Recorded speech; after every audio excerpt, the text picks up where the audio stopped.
मूळ शहरातील नागपूर रोडवर आशिष प्लायवूड दुकानाजवळ ट्रक दुचाकीच्या अपघातात एक जण जागीच ठार झाला असून एक जण गंभीर जखमी झाल्याची घटना आज गुरुवारला सकाळी 8:30 वाजताच्या दरम्यान घडली।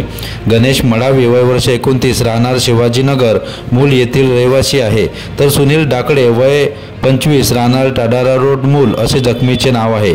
जखमीला मूल उपजिल्हा रुग्णालयात प्राथमिक उपचार करून चंद्रपूर येथे जिल्हा रुग्णालयात उपचाराकरिता रेफर करण्यात आले आहे। घटनेचा पुढील तपास मूल पोलीस करीत आहे।